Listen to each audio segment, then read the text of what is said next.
ఉన్న పేర్లు కొట్టించేసావు. మేము ఉంటావో ఉండవో నువ్వే డిసైడ్ చేస్తావా? పక్కకొచ్చినంత మాత్రాన మేము లేనట్టా, లేకపోతే ఎప్పటికీ రానట్టా? నా ఇంట్లో వాళ్ళ గురించి నేను మాట్లాడాను. ఇప్పుడు ఇది నా ఇల్లు. నా ఇంట్లో ఉండేది మేము మాత్రమే. మీరు రారు, ఎప్పటికీ రానివ్వను కూడా మిమ్మల్ని. కాబట్టి మీ పేర్లు తీయించేశాను. తీసేయడానికి నువ్వెవరు? నా పేరు చెప్పలేదు సరే, దాని గురించి నాకేం బాధ లేదు. కానీ మాధవ్, తన పేరు చెప్పకుండా ఎలా ఉంటావు నువ్వు? మాధవ్ని బావగారి దగ్గర నుంచి విడదీయడమే కాకుండా జనాభా లెక్కల్లో కూడా లేకుండా చేస్తున్నావా? అయినా అన్నదమ్ముల్ని విడదీయడానికి నువ్వెవరు? ఈరోజు విడిపోతారు, రేపు కలుసుకుంటారు. ఎప్పటికీ ఇలాగే ఉంటారనుకుంటున్నావా? ఏయ్, ఇవన్నీ నాకు తెలీదు.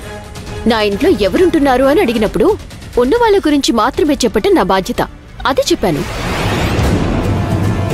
ఆయన నా ఇంట్లో ఎవరున్నారు అనేది చెప్పటం నా ఇష్టం. ఈ ఇల్లు కట్టింది, ఇంటి కోసం ఇంత చేసింది మొత్తం నా బావ. ఆయన పేరు చెప్పాలి, చెప్పేశాను.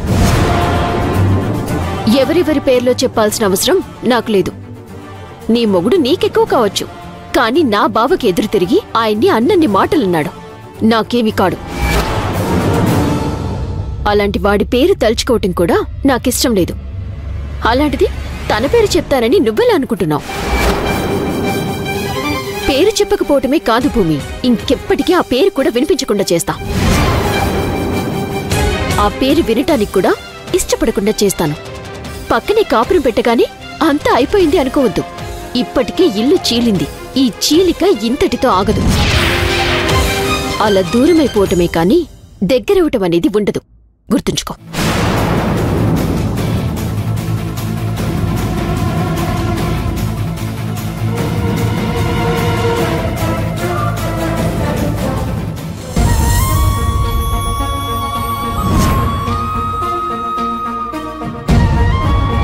పేరు చెప్పకపోవటమే కాదు భూమి, ఇంకెప్పటికీ ఆ పేరు కూడా వినిపించకుండా చేస్తా.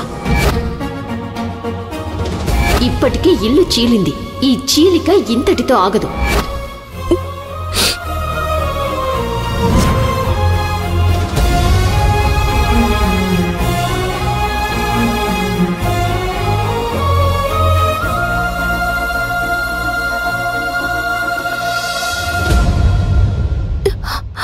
భూమి, ఏమైంది?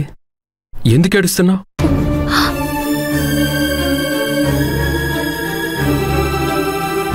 ఓ, ఉల్లిపాయలు కట్ చేయడం వల్ల. కష్టమైన సుఖమైన ఇద్దరం పంచుకోవాలని చెప్పి నువ్వు ఒక్కదాని ఏడిస్తే అలా? మిగిలిన ఉల్లిపాయలు కట్ చేసి నేను కూడా ఏడుస్తాను.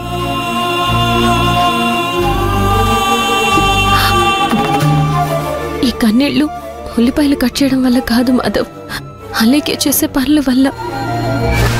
ఏమైంది భూమి? ఇష్టంగా ఉందామనుకున్నా మన కష్టం కూడా తెలియకుండా ఇష్టాన్ని నటిస్తూ వాళ్ళు సంతోషంగా ఉండేలా చేయాలనుకున్నాను. కానీ ఒక్క పూటకే ఇక్కడ ఉండడం చాలా కష్టం అనిపిస్తుంది మాధవ. ఏమైంది భూమి? ఎవరేమన్నారు? అలాగే మళ్ళీ నేనేమైనా అందా?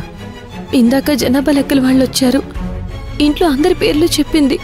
ఆ లిస్టులో నుంచి మన ఇద్దరి పేర్లు తీసేశారు.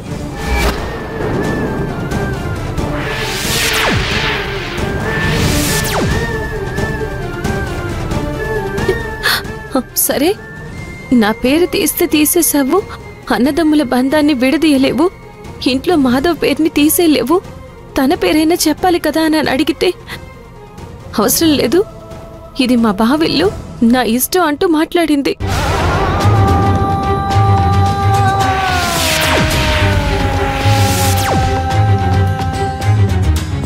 మనుషుల్ని విడదీసింది అనుకుంటే కనీసం మన పేర్లు కూడా లేకుండా చేసింది ఆలేఖ్య. అది తట్టుకోవడమే కష్టంగా ఉంది మాధవ. ఏమనుకుంటుంది తను? అన్నదమ్ములిద్దరిని విడదీసేసింది చాలదంటావా? తన శాడిజాన్ని ఈ విధంగా తీర్చుకుంటుందా? ఇప్పుడే వెళ్ళి మాట్లాడతాను.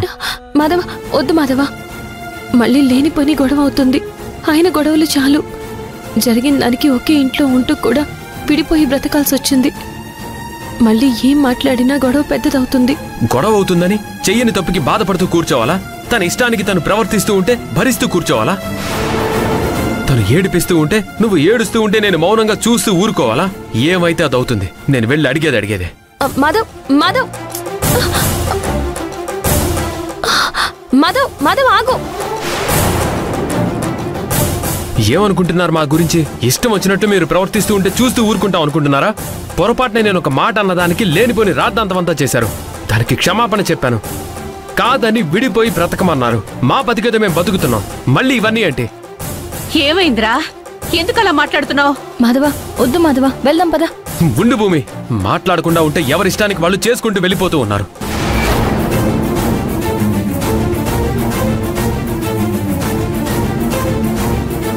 ఇప్పుడు ఏమైందనరా అంతలా ఆవేశపడుతున్నావు? ఇంటి జనాభా లెక్కల వాళ్ళు వస్తే ఈవిడ గారు ఏం చెప్పిందో అడగండి.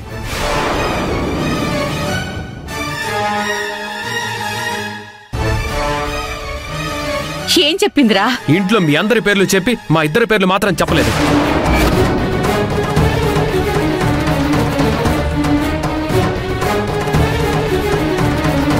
అంటే విడదీసేది మీరే, జనాభా లెక్కలో నుంచి మమ్మల్ని తీసేసేది కూడా మీరేనా? మీతో మేము ఉంటే సంతోషంగా ఉండలేమన్నారు. మా కాపురం మేము పెట్టుకుని మా బ్రతికేదో మేము బ్రతుకుతున్నాం.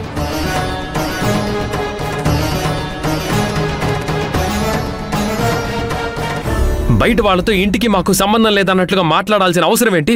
జనాభా లెక్కల్లో ఉన్న మా పేర్లు తీసేయాల్సిన అవసరం ఏంటి?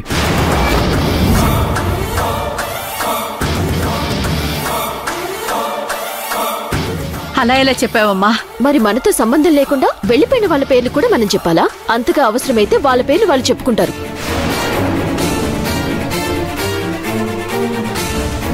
వద్దు, రోజు ఈ గొడవలొద్దు.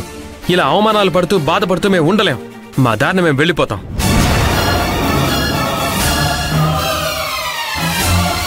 వెళ్ళిపోరా.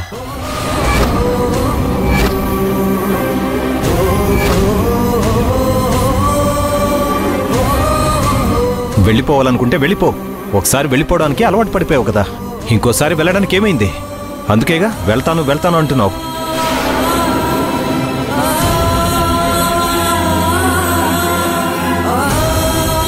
ప్రతిసారి తన మీద చాడీలు చెప్పడం అలవాటైపోయింది.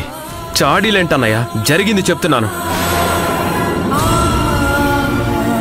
ఇంట్లో మనుషుల్ని విడదీసింది సరిపోలేదా? జనాభా లెక్కలో నుండి పేర్లు కూడా తీసేయాలా? రేయ్, ప్రతిసారి అలెక్యను నేరస్త్రాలు చేసి మాట్లాడితే బాగోదని నీకింతకు ముందే చెప్పాను. సరే అన్నయ్య, మా దారిని మేము వెళ్ళిపోతాం. నీకు కూడా నా మొహం చూడడం ఇష్టం లేనప్పుడు, కళ్ళెదురుగా నేనుంటే నువ్వు తట్టుకోలేనప్పుడు ఇంకా ఇంట్లో ఉండడంలో అర్థమే ఉంది.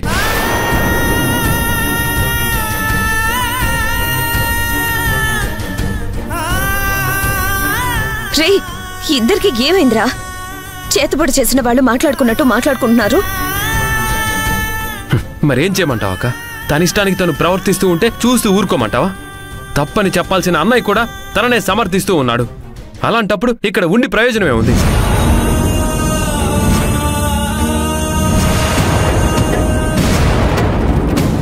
కనీసం ఇక్కడ నుండి వెళ్తే మా బ్రతికేదో మేము ప్రశాంతంగా బ్రతుకుతాం కదా.